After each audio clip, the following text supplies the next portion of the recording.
Niba warakunze gutega amatwi radiyo, biragoye ko navuga Antoinette Niyongira ngo usange utamuzi. Yumvikanye ku maradiyo atandukanye harimo Isango Star, Kiss FM ndetse na Radio 10. Yumvikanye mu biganiro bitandukanye byinshi byiganjemo inkuru z'urukundo. Ni umubyeyi wigaruriye imitima ya benshi kubera ijwi rye. Ni umubyeyi ufite ikinyabupfura ndetse n'ubushishozi. Binyuze mu biganiro akora kuri aya maradiyo,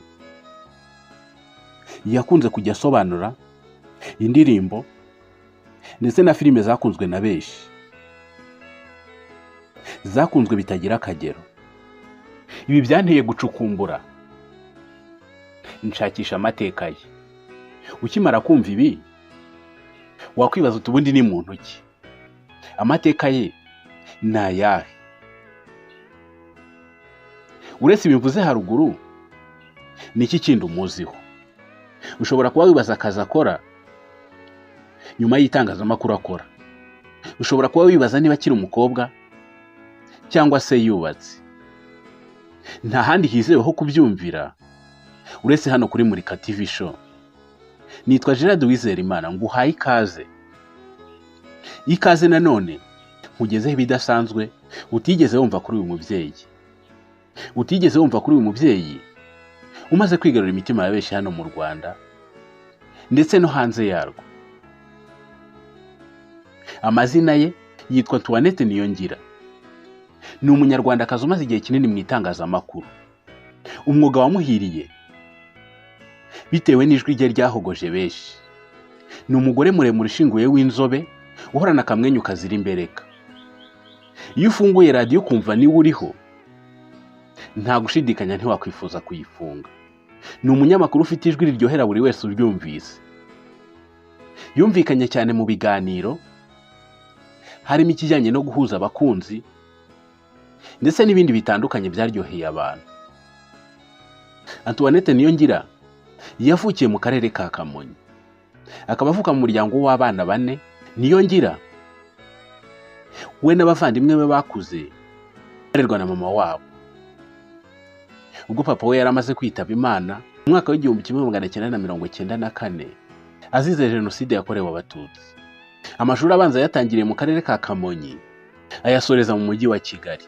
Ayisumbuye yasoreje muri groupe scolaire Irurindo. Yakomereje muri kaminuza ya Kiyi ndetse aranayisoza, aho yize ibijyanye n'uburezi. Antoinette Niyongira kubera urukundo yakundaga umwuga w'itangazamakuru, byamuteye gushaka nimero z'umuyobozi wa radio Isango Star. Ubwo yaramuhamagaye maze barahura baraganira ndetse bemeranya ko azamuha umwanya maze akagaragaza impano ye, kuko yamubwiye ko afite impano y'itangazamakuru.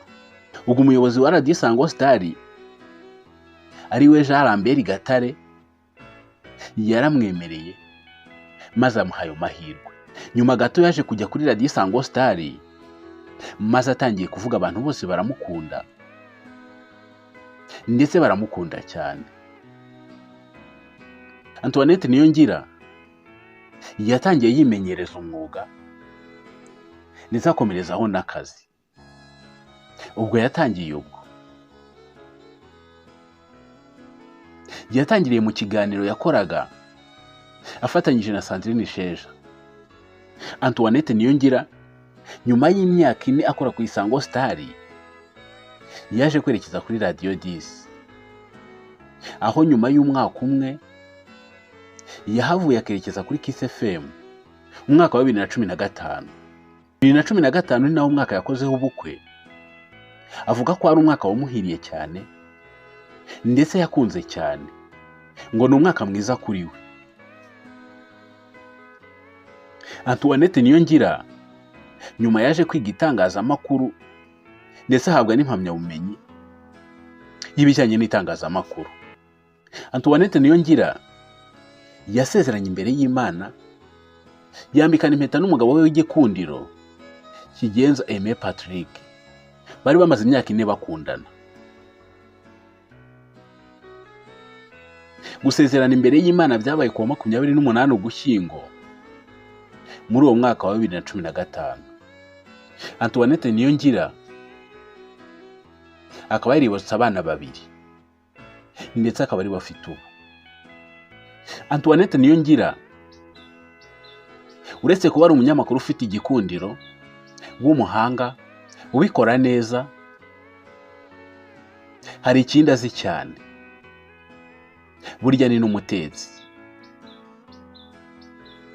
Ni umutetsi w'umuhanga cyane, aho afite na YouTube channel ye icaho ibiganiro ndetse n'amasomo yo guteka. Antoinette Niyongira avuga ko yumviye umutimanama we maze agakurikira umuhamagaro we w'itangazamakuru. Ni umubyeyi, ni umumama umaze kwigarurira imitima ya benshi hano mu Rwanda mu nkuru n'ibiganiro akora kuri radiyo akoreraho. Akomeje gukundwa na benshi, aho afite ijwi rikurura benshi. Nyemerera nsohereza aha ngushimira we wari udukurikiye, naho akagaruka. Ciao ciao.